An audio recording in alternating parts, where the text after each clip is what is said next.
G'day, everyone. How you doing? Thank you very much for joining us. Great to have you with us. When you come in, please say hello. Let us know where you're coming in from. How you doing, Bob? I'm doing great, Dave. I hope everything's going well over there. Hello to everybody watching us out there in YouTube land. Don't forget to say hi as you come in. And whose ever channel you're watching from, go over to the other one and hit the like button. Just hit the like button on both channels. So hopefully we can get more people in, get some good questions going, and just have a nice time for the next hour while we talk about things. Yeah, I know Dave has something he wants to talk about first, and then we'll see where it goes from there. yeah. And as we're chatting away, if you've got any questions about anything, guys, please or discussion topics you want us to cover, please put a Q in front of it, and we'll get to those. The thing that I wanted to talk about was over the last year and a half, I've had a gentleman on my channel called Greg, and Greg has a very interesting story. He's suffering from severe Crohn's, and he just couldn't do anything about it. Doctors wanted to operate, they wanted to try all these therapies, they wanted to do all these things, and he was very reluctant to do a lot of those therapies they were suggesting. And eventually he went on carnivore and tried carnivore. And the doctor did not want him to go on carnivore. The doctor was like, "This is dangerous. You're going to make it worse. You're going to lose everything. Your Crohn's is just going to eat everything away." Anyway, carnivore solved the problem for him. And his doctor wasn't receptive to it still, but his doctor has come round. And I got an email from him yesterday, and I just wanted to go through it with you because I think it's just a kind of a happy update. So he sent this to me yesterday evening, Dave. Don't feel you have to read this on your channel, but I'm going to do it anyway, and I've checked with him that this is okay. Um, my Crohn's disease specialist requested to see me in person for the first time in years. Before we just had quick phone consultations, I was naturally curious about this as he told me not to do carnivore and my aggressive Crohn's would probably end up spreading. I went preparing for a battle, but after reading my results, he turned to me and he said, "So, Greg, how have you cured your Crohn's disease?" I was shocked. He asked so many questions. He then proceeded to tell me that him and the nutritionist are putting together a study looking at ketogenic diets and how they affect Crohn's and colitis. I was so happy and stunned. This study could help so many people. What a change my doctor had from warning me to conducting a study. Amazing. So, yeah, I just wanted to share that with you if you hadn't seen that already on my channel. I think that's a massive result. And, I've had a few people comment and say, well, he's just studying keto. He's not studying carnivore. It'd be much better if he was studying carnivore. But, this is kind of a baby steps thing. It's like the fact that he's even considering a not typical treatment or not typical therapy is a good thing. The doctors come around to that. So, there's still room for him to move more towards carnivore. So, yeah, I just thought I'd share that with you. It's a pretty good story. Yeah, and along those same lines, as you can see, Paul has commented. I was going to mention this. I got a phone message from Paul yesterday that he went to his a new doctor, and apparently, um, she actually was. I couldn't get the straight of it because it was a quick message, but I think she was already a subscriber to my channel before Paul went there. Right. Oh, Correct wow. correct me if I'm wrong on that, Paul. Oh, wow. That's awesome. Um, yeah. It's things are change. I always come back to this, right? There's so many people out there, doctors, researchers, Twitter personalities that are poo-pooing carnivore. And to me, that says more than if they were saying nothing. Because if they didn't think carnivore was a thing that was kind of threatening to perhaps the status quo, they would just ignore us and they would just tell everyone else, just ignore them. They'll go away if we don't talk about them, So they realize we're here to stay. We are having an impact. We are winning. They wouldn't be doing such a hard press to silence carnivore channels if we weren't making a difference. So I don't care if you share my videos or Dave's videos or Dr. Barry or Dr. Chafee or Dr. Baker. The list goes on and on and on. But share videos. Keep the ball rolling, because the more people we can have that see this, the more impact we can have. And we are winning. Yeah. Just an update from Paul. Was my second visit I told her on. First visit, she actually looked you up and liked it. Okay. Nice. And Shelley says, love hearing the good news stories. Thank you. Cheers, Shelley. So we've got a question here for Bob from John. Bob, when are you leaving for Texas? As soon as I possibly can. This weekend coming up is the last weekend of the miniature golf season. The problem I have right now is that the leaves have not started to turn here yet. Normally, by the middle of October, most of the leaves in my neighborhood are down, so that as putt-putt closes, I could do my last-minute yard work and get out of town. But the leaves haven't even started to change color yet. So because I have to do my yard work before I go, unless, I want to come back in the spring to a completely dead yard. It's not the greatest yard in the history of the world anyway, but I don't want to come home to a completely dead yard because the leaves laid all over everything all winter long. So it's going to be at least 2 or 3 weeks, depending on when we actually get cold enough weather to change the leaves so that they can drop, and then I can do my yard work, and then I can get out the door to Texas. Right. I wish I could go right now, but I can't. But as soon as I can get out of town, I will be getting out of town. I mean, I've got all of the plans are in place now. I just have to start putting pieces together. My car camper should come together in a matter of just a few days, because I've got, and you'll see videos of all this as I move forward. I already have some videos that aren't edited yet, but of me cutting up the wood for my bed platform and measuring it and getting that ready to go in. And I have a pull-out drawer kitchen system for the back that I'm in the process of putting together, and all that stuff is going to come together hopefully pretty quick. We'll see how it goes. I'm kind of waiting because Dave, the owner at the miniature golf course, he has one of those rooftop carriers for the car that he's going to give me for free. And, it's like a $1,500, $2,000 rooftop carrier that he's just going to give me.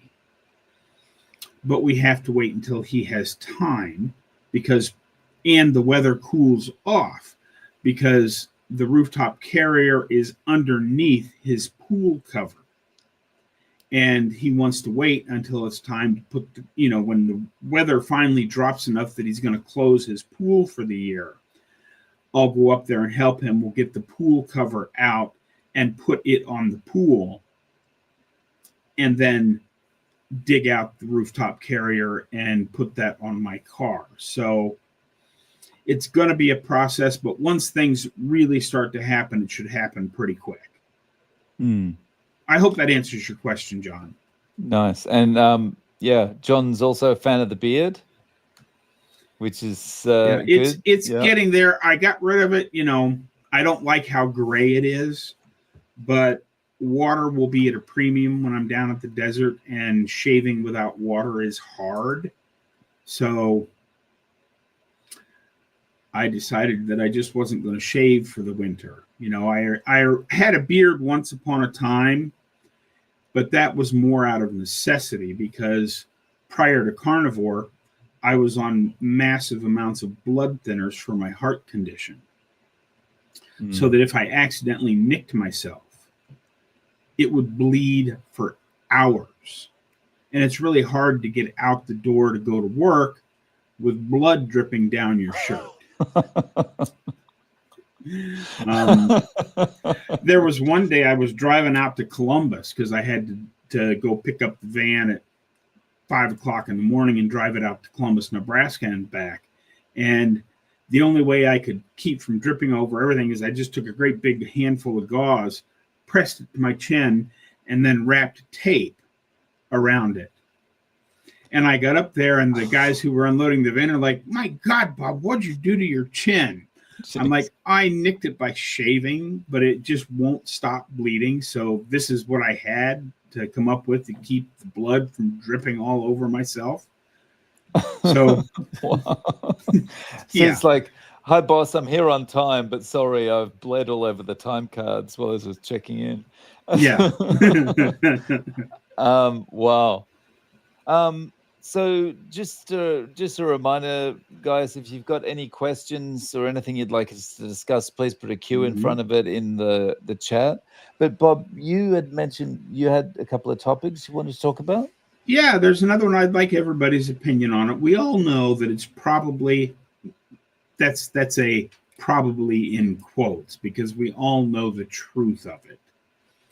But there's been a story floating around the interwebs over the last few days about how the medical associations have now lowered blood pressure again, down to now they're saying that 110/70 is the ideal. And if you've gotten over that, then you should be on blood pressure medicine.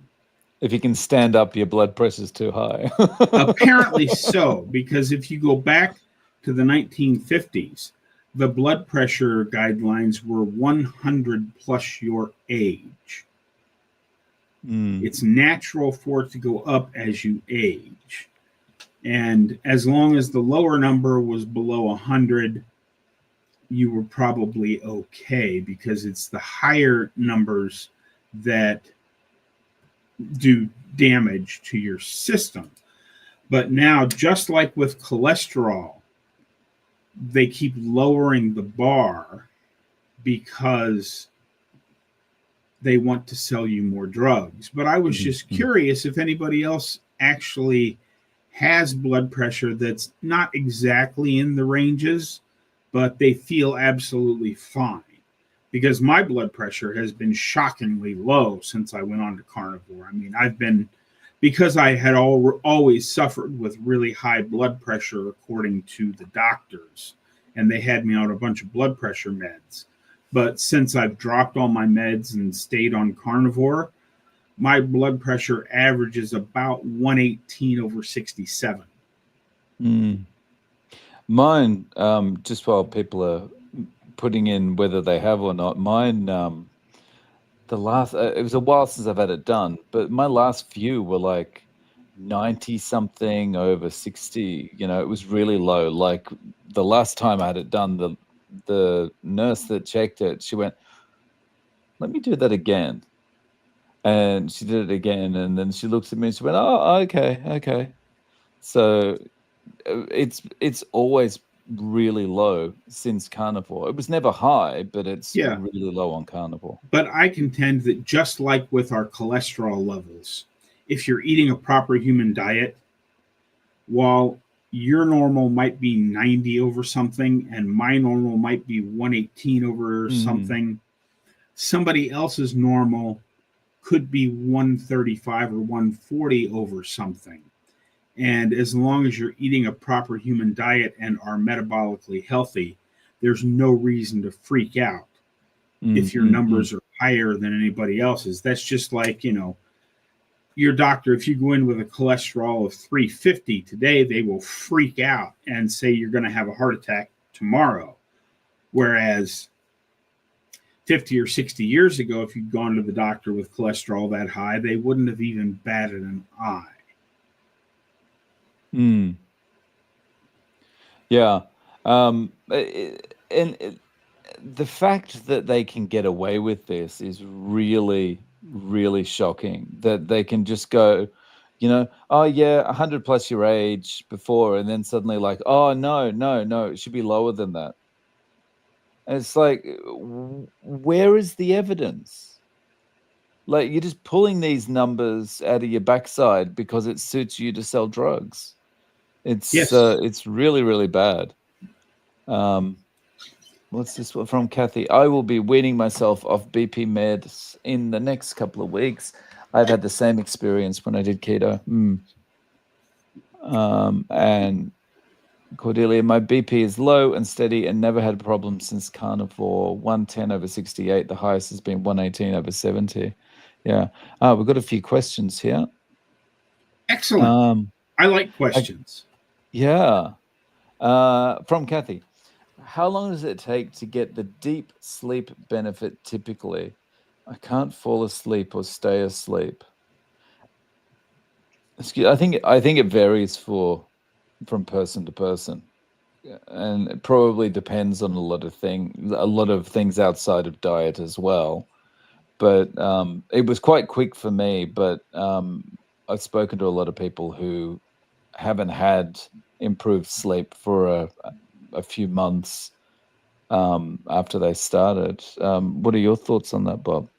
Yeah. It varies a lot from person to person. Some of the things you can do that may help with your sleep. Mm.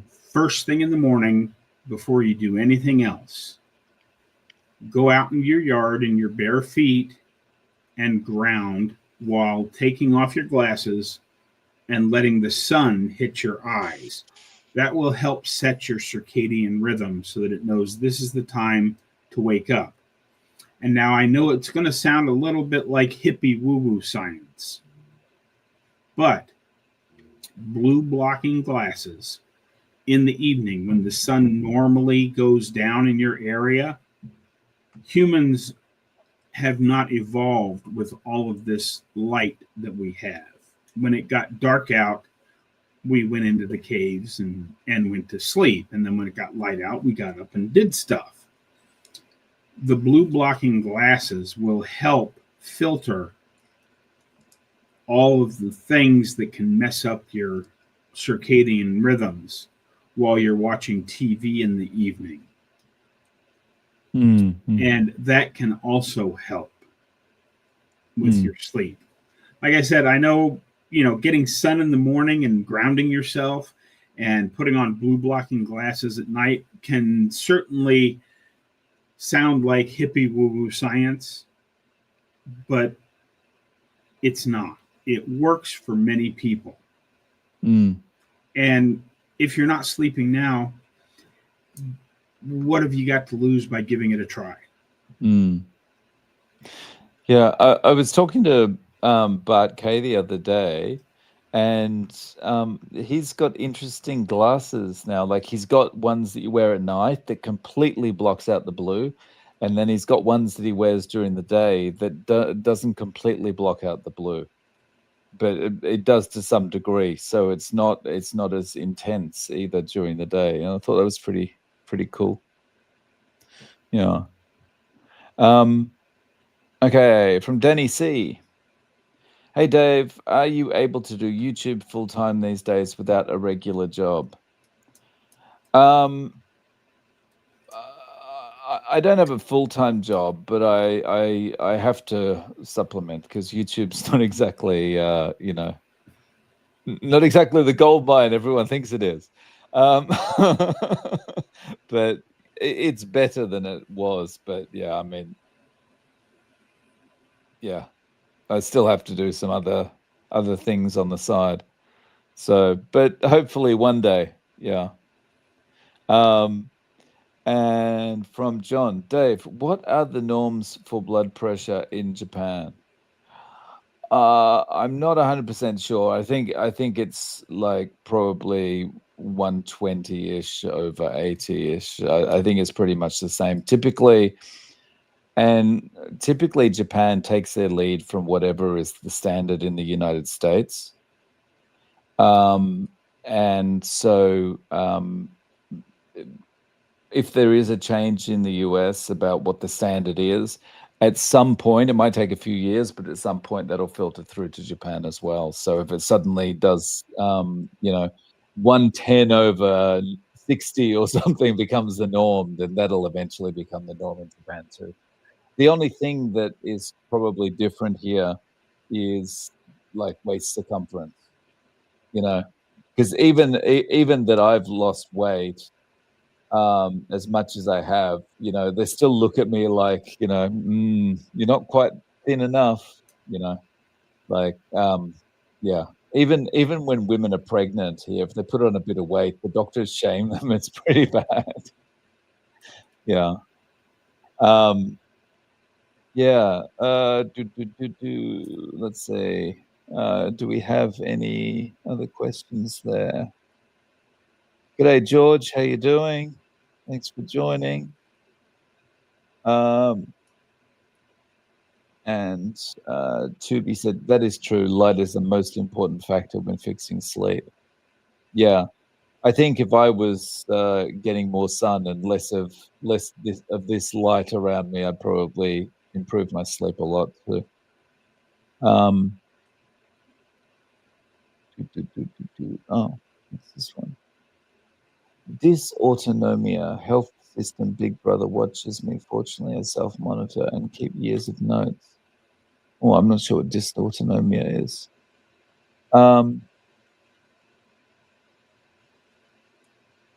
Okay. T-Pain Golf. Dave, can you do an Asian squat? That is my new goal. Yeah, kind of. Yeah. Yeah. But my balance is a bit off, so I'd probably fall over and have to steady myself, But yeah. Yeah. And Lambs is wearing his blue blockers right now, watching us because Oh, he's in one of yeah. those areas where it's probably already dark where he's at. Whereas with you, where you're at in Japan, the sun is just probably coming up where you're at, Dave. And here in Nebraska, I can still see some daylight out my window. I've got about an hour before sunset here, although as we get deeper into the fall, it'll get earlier and earlier. Right. Yeah, it's started to the sun coming out earlier times or later times and evening as well, like the light going away, it happens very quickly here. Like summer ends and then suddenly it goes, okay, that's it, we're done. And yeah, the same when it's getting into summer here, like it gets light very quickly and very early. Like it's light at 4 a.m. here. It's yeah, crazy. Okay. Here we go. Aaron, dysautonomia irregularities in blood flow, often due to EDS, high and low BP in 20 minutes or less. Oh, okay. Yep. Lambs, 1 a.m. here. I put blue blockers on 1 or 2 hours before bedtime. Wow, 1 a.m. Yeah. Well, thanks for Thank staying up you. so late to watch That's us, Lambs, because that's I don't cool. think I've seen 1 a.m. since I was a truck driver, and So, that's been a long time. Lambs, where are you? Because it's like nearly 8 o'clock in the morning here, so you're only 7 hours behind me. Wow. Um, Yeah, I'm not sure where he is, but since it's coming up on 6 o'clock here, it's just okay. midnight in UK, Holland. Holland. Yeah, okay. I would have Okay. gotten there eventually. He's one time zone over from UK, I think. Ah. Oh, we've got something update from George here. I've been dealing with an amazing story. Old army friend, stage 4 prostate cancer, given maximum 24 months to live in 2020. He's now running up mountains, not carnivore, but eats lots of steak and lamb. Wow, that's awesome. That's fantastic. Yeah. And just imagine if you went full carnivore, how much, like, what that would do as well, just Yeah. if he was getting rid of And the that's, plants too. and that's another thing that we could probably talk about Hmm. today, because there are, I don't know about you, Dave. I actually do, because I'm a moderator on your Facebook channel, but there are many questions all the time about a friend of mine has this type of cancer, or a friend of mine has that type of cancer. Will carnivore help them? The short answer is I don't know, but probably yes. But if you look at how many people have given stories in your interviews and all over the internet about, well, they were stage 4 cancer, but they're still alive, or they were stage 2 cancer and the cancer's gone. Because if we look at it, how do they find cancers in the body? Well, that's with a PET scan. And a PET scan is basically an irradiated sugar that they inject into your body so that the cancer cells suck up all this sugar that they pumped into your system, and they light up like a Christmas tree. So doesn't it make sense that eliminating sugar, while I'm not here to say, oh, stop eating sugar and you'll cure all your cancers. No. But stopping sugar does give you the best chance of improving. Yeah, I think one of the most memorable stories that I've heard is the lady that had stage 4 cancer, and can't remember if it was a radiologist, her oncologist, or a doctor, but one of them, when they saw her recovery after she started carnivore and the cancer went away, they went on carnivore as well. I think it might have been the oncologist. Yeah. The title of the video is something like "Oncologist Goes Carnivore" after he gets the results. It's pretty amazing. But yeah, it's the kind of thing, like, you put in the disclaimer there saying, well, we're not saying give up sugar and it's just gonna get rid of your cancer, but it's not gonna make it worse. Yeah. Right. Get it going on carnivore, getting rid of the sugar and the carbohydrates. It's not gonna make the cancer worse. Yeah. And that goes for pretty much any of the conditions that you and I both get asked about all the time. Oh, well, I have this condition. Will carnivore help me? Well, I'm not a doctor. I'm a retired truck driver. I can't say yes, it will, but I can very confidently say it's not going to make it worse, whatever the condition is. Paul's talking about Bart's glasses. Those glasses Bart was wearing are a yellow amber and bring more light into the eye, making focus a bit sharper and quicker. Also used by pilots in low light conditions. Cheers, Paul. Yeah. Yeah, I got a lot of comments on that video afterwards saying, Bart looks like Ali G.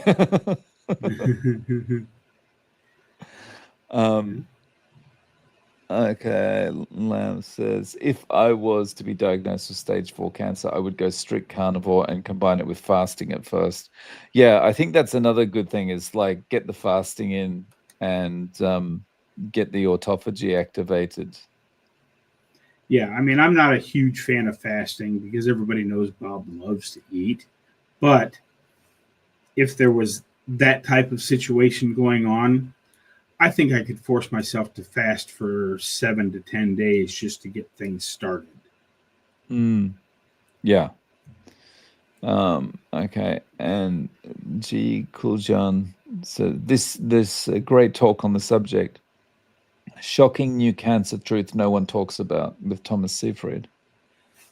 Yeah, and Yeah. Dr. Seifried is a really good source of information because he's been studying cancer basically his entire life. I believe he is a professor at Boston College, but I could be wrong about that.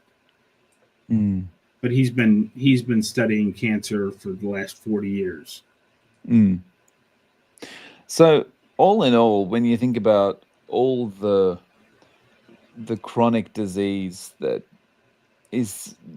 seems to go into remission on carnivore, but outside of carnivore has got worse and worse and worse over the last 3, 4, 5 decades. It kind of, the evidence is kind of pointing in one particular direction, right? Yeah, yeah, and we've spent how many research dollars over the last 40 years in the war against cancer when Mm. the most effective treatment seems to be just stop eating sugar. Right. But yeah, there's very little money in that message. Well, yeah, that's just it. I mean, that's why they like to squash carnivore influencers, Mm. whether we're talking, regardless of what we're talking about, whether we're talking about cancer or blood pressure or cholesterol or whatever it is, there's no real markup in eat the beef, add the salt, drink the water. Mm. There's nothing there that big food can make a big profit on packaging it up. They want to sell you their packaged and boxed food like slop because they can make huge profits on that. And that's Right. why they're shutting us up because they don't want the world to know that, if you want to be healthier, just eat the beef, add the salt, drink the water. Mm. There's a reason why the factories producing that food like slop don't have windows. They don't want people looking in. Yeah. And for those of you that haven't seen it, I think you got to go back about a year and a half on Dave's channel to find it. But he did a really good video about a year and a half ago on how they actually make seed oils. Ah, okay. Yeah, yeah, And yeah. if you watch that video, if you're on the fence about carnivore, and you're like, well, I don't use a lot of seed oils, but I like to, use just a little bit of it to make things crisp up and that kind of stuff, you will stop immediately after watching that video on how seed oils are made. So this actually brings up an interesting point, You've got a lot of doctors out there and, Twitter personalities talking about how seed oils are heart healthy. The studies show that seed oils are heart healthy. But when you actually see the production method of the seed oils, it's like, how could it possibly be? Because if you just take the processes and the ingredients used in those processes out and say, okay, well, eat this then, or drink this, like people would look at you like you were crazy. Like the kind of stuff that's left behind, it looks like what you'd find in an unclean public bathroom. It's really, really bad. Yeah, well, and I have quite a few videos on my channel, and I know you've talked about it some yourself, Dave. The studies show. Mm. The studies show what the person paying for the study wants them to show, because you cannot lock people in a lab for an extended period of time. And Mm. there are a few studies that some people will point to as like, well, look, they locked these people in a lab. But then you look at it a little closer, it's like, yeah, they locked them in a lab for 2 or 3 or 4 weeks. Mm. Anybody that has made a transition, whether it be to a keto diet or to a carnivore diet or to a lion diet or even to a basic low carb diet, we all know that it takes anywhere from 4 to 8 weeks for the body to completely adjust to any new dietary pattern.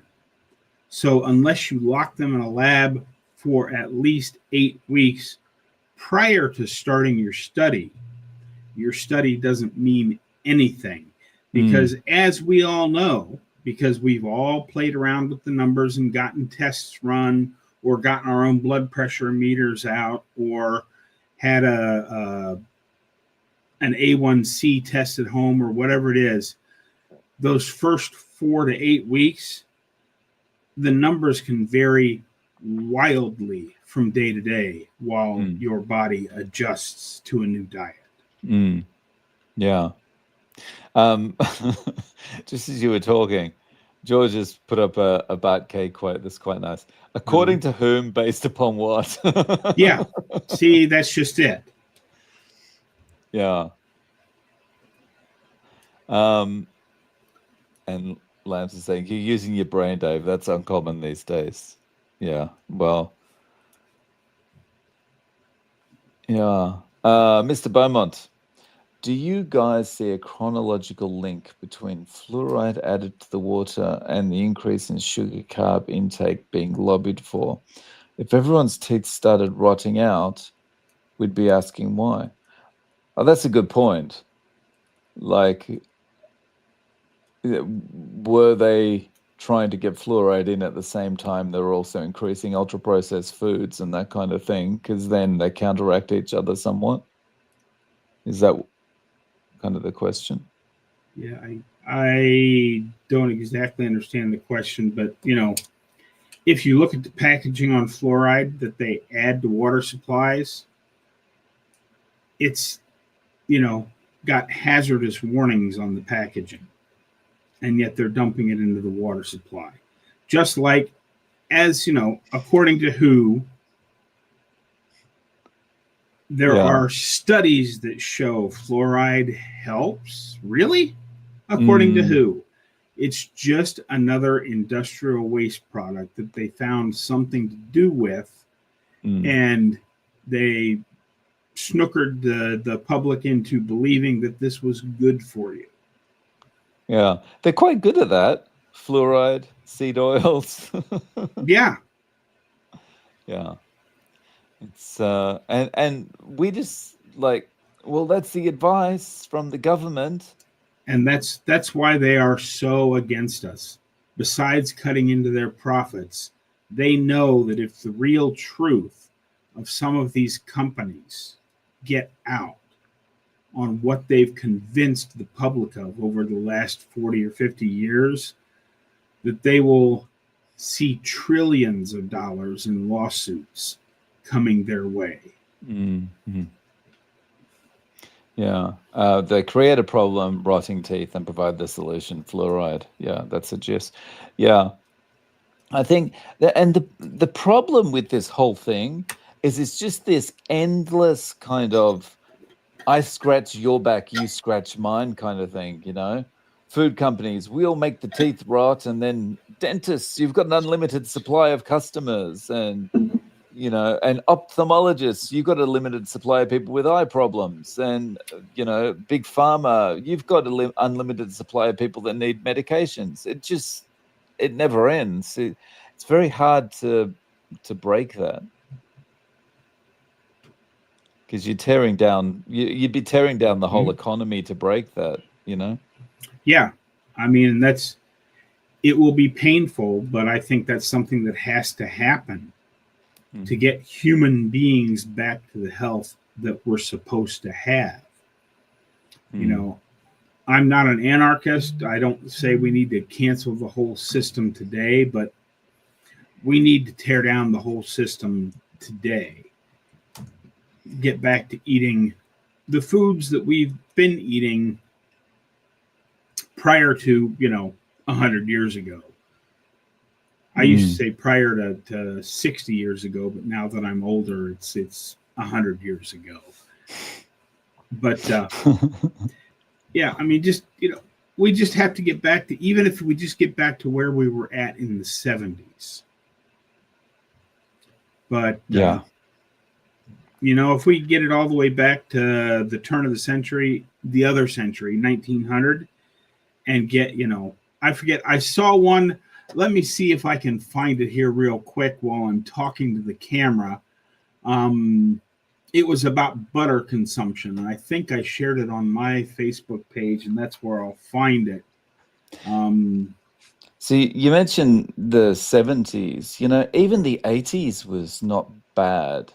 I mean, the trouble with the 80s is that's when all the margarine and all that kind of thing was coming in, right? And that's where the problems originated from. But oh we'd yeah, been healthy enough at that mhm. point. Yeah, sorry. Yeah, here it is. Butter consumption, 1908, 20 pounds per person a year. 2023, 6.5 pounds per person per year. Seed oil consumption, 1909, about 3 pounds per person a year. 2023, 52 pounds per person a year. But That's crazy. it's definitely the butter that's causing all the diseases, right? That's crazy. 52 pounds. Yeah, well, stop and think about it. Every time you have a French fry, it was Right. fried in seed oil. All the baked goods. All of the baked goods. How Mm. many of you guys, because I know I actually like watching, or used to like watching, you know, all of the old ladies that had baking channels, and they'd show you how to make cakes and cookies and donuts and all that kind of stuff. And every single recipe was somewhere between a half a cup to 2 cups of oil. Mm. It's in everything. Yeah. It's it, it's like one of these toxic things. It's like, where when there was that nuclear reactor problem in Japan, and like in that area, it's in everything. It's like you can't get rid of this stuff. It's like nuclear waste. Yeah. And the sad part is that if people would make those same baked goods with flour that they grind themselves, and instead of using oil, they use melted butter or lard, things would taste so much better. Hmm. Now, of course, working with butter or lard is harder than oil because oil doesn't get solid at room temperature. So, as you're making things with butter or lard, you have to keep them warm so the fat doesn't solid up on you. But things taste so much better. Mm. Mm. That's like the little short I made of yes, bacon grease is the best, but if all you've got is butter to fry your eggs in, they're still pretty darn good fried in butter. Mm. Yeah. Whoa. Wrong one. Okay. Patterned.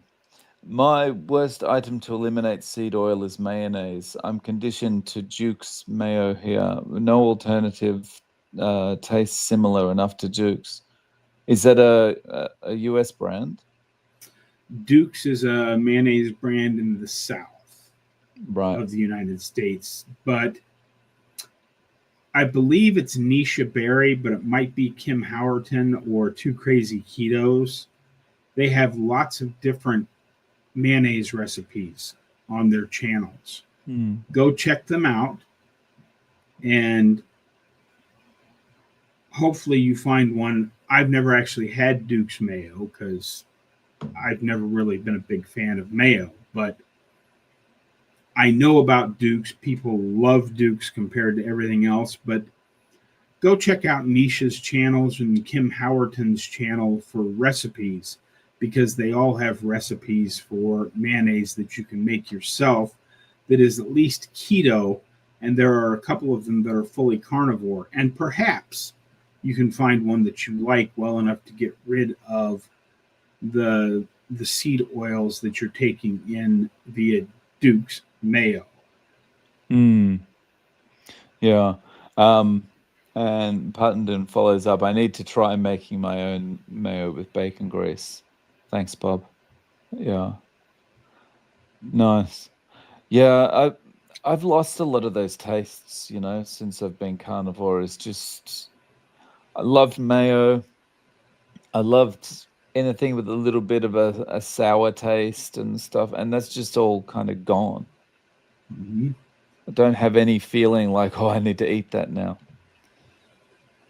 Yep. Yeah. And I see Feral Grandma and the Quacker are out there making comments. We haven't said hi to either of them, so I do want to Yeah. say hi to Feral Grandma and Mr. Hey, Quack. feral grandma. And where's the Quackster? Hey, Rick. You might be thinking of high fructose corn syrup. How you doing, Rick? Good to see you. Thanks for joining us. Um, Now we can start the live stream. The head Quacker is here. yeah, that's right. And sorry, Rick, I noticed your comments flying by, but yeah, sorry, I've been a bit slow on the comments today. Um, yay, you're still with us. Thank you. Um, okay, T-Pain Golf. No sauces, no snacks, no pepper, no honey. I'm locked in, except coffee and Kush. Yeah, I'm stuck with the coffee, unfortunately. Yeah, the coffee is going to be one I don't think I'll ever get rid of. Did you gave it up for a while? Did you go back to it? I've given it up several times. I did give it up for almost 3 months the last time, but I like coffee. Mm. I don't have any bad reactions to it. I don't notice any difference with it or without it. So I do still have coffee. I may give it up for the winter just because it's going to be a pain in the butt to make coffee Mm. while I'm living in my car. Right. So Yeah. we'll see. Yeah. It's I'm just imagining you with the kettle plugged into the cigarette lighter in the car. Oh, I have plenty of power stations. I mean, Okay. I have plenty of power in the car, and my car is a hybrid, so it actually has a couple of 110 plugs that come with it. Okay. Oh, okay, cool. So Rick says, I was doing yard work while listening. Bob inspires me to start the mower. Well, that's good. Start that mower and bring it on up here because I need to get out there and cut my grass again, but it's been raining, so I'm hoping that as it dries out, that the temperature changes enough that it stops growing so that the next time I cut my grass is the last time I cut my grass for this year because I am sick to death of cutting my grass this year. I mean, I went back and checked all my notes and things like that. Normally, I probably cut the grass 10 to 15 times a year here over the course of the summer because there's a long, hot stretch where it's dry and the grass doesn't grow. But because it was so humid this year, the grass kept growing like gangbusters, and I have cut my grass 26 times this year. 26 times. Yeah, so that's what I don't miss about having a yard, like Mm-hmm. it's just having a balcony that's got concrete on the floor, that's kind of nice. Mm-hmm. Yep. And No maintenance. I don't have to cut the grass down in the desert of Texas either. I'm really looking forward to that. Right. Um, we got a question from Mr. Beaumont. How long do you think humans could live on carnivore? I've heard some outlandish opinions from extremely credible sources within the community. Exciting prospect. I Well, how long have humans been alive on this planet? Um, mm, what's it been? 350,000 years at the low estimate. And prior to that, several million years for things that were almost human but not quite human. You know, mm, mm, what did humans eat? Say those that live near or north of the Arctic Circle and have for centuries. Do you think they have a lot of nuts and berries that get ripe up there at any time?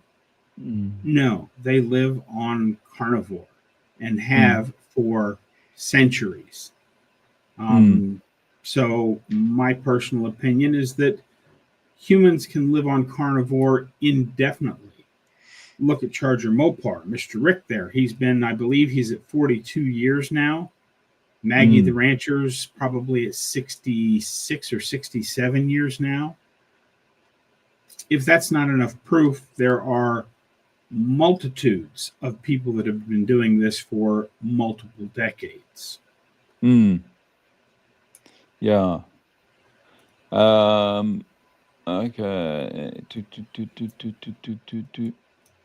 Oh.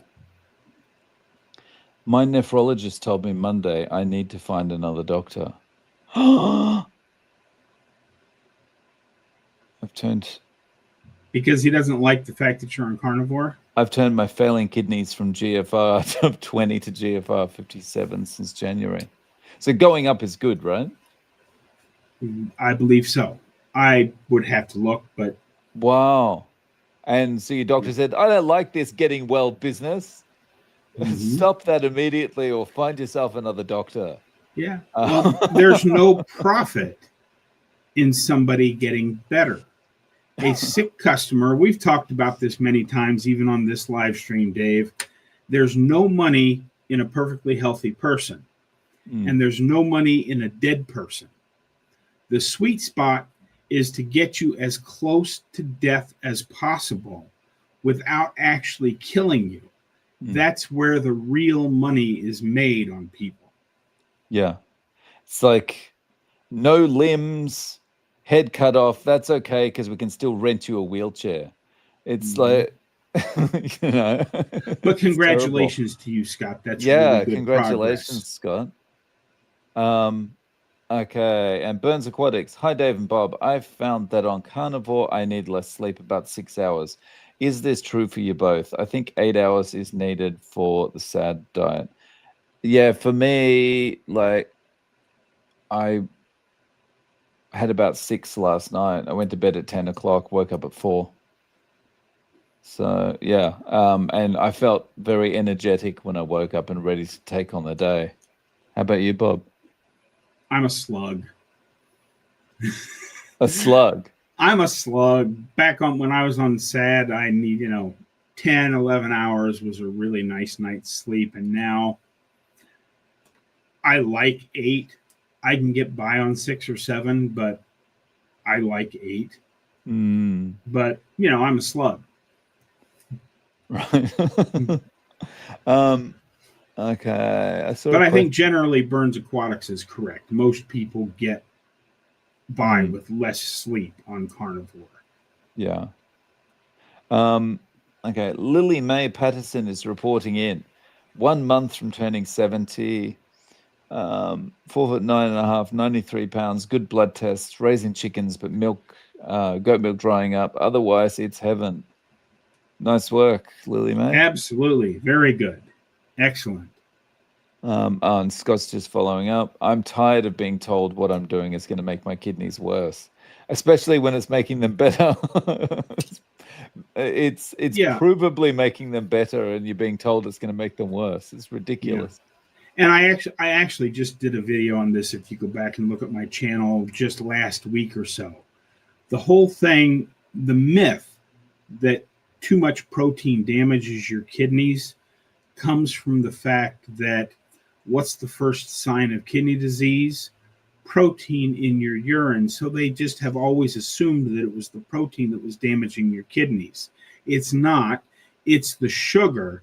It's just that as the sugar damages your kidneys, the first thing that it loses its ability to filter is the protein that it's supposed to recycle back into your blood so you don't lose it. But that's the first thing that goes on your kidneys, which is why one of the first signs of kidney disease is leaking protein into your urine.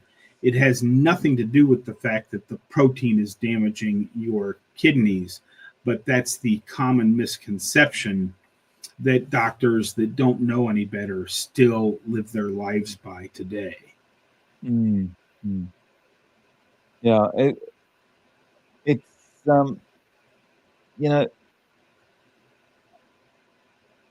I think most people will kind of become doctors. Excuse me. Most people become doctors because they want to help people. right? They've got that.